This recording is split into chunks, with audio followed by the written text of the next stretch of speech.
و البته ما در فیلم خیانت قسمت های 4 و 5 هم در سه اول قسمت های یکم و دوم و سوم خوب مشاهده می نماییم که یک گروه از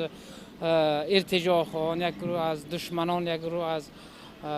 وحشیانی که بر علیه ملت تاجیک به جنگ خستند تلاش میکنند تا ریشه بر تیشه ارزش های ملی ملتی تاجیک بزنند و در حقیقت فیلم خیانت بار دیگر اثبات نمود که ما در شناخت دوست و دشمن خیلی هم کم دستی داشتیم. یک کوتاه دستی اینجا وجود داشته است، زیرا دشمنان ملت تاجیک با سوء استفاده از گروه های چپگرای داخلی توانستند که کشور را به جنگ تحمیلی شهروندی گرفتار سازند که این آتش این جنگ هرچند امروز خاموش گردیده است و امروز در کشور وحدت و صلح حکم فرماست، اما داغ این جنگ هنوز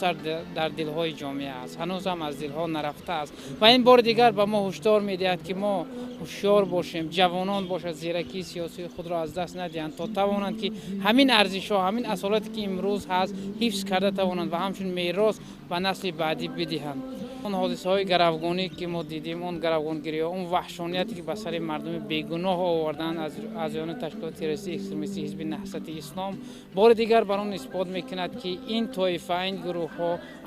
از ارزش های انسانی دور رفتند و یک مفکوره منقورت، یک مزدوری خاص به آنها صاحب گردیده است که آنها حتی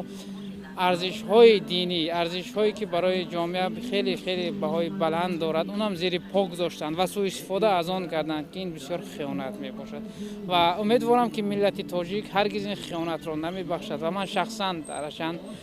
چند مرتبه این فیلم را دیدم، محکوم می نمایم عمل های دشمنان ملت تاجیک را و با جوانان گفتنی هستم که از این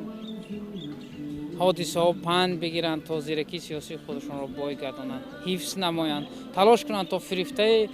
اندیشه و غایه های چنین دشمنان بیگانه و خائن نگردند.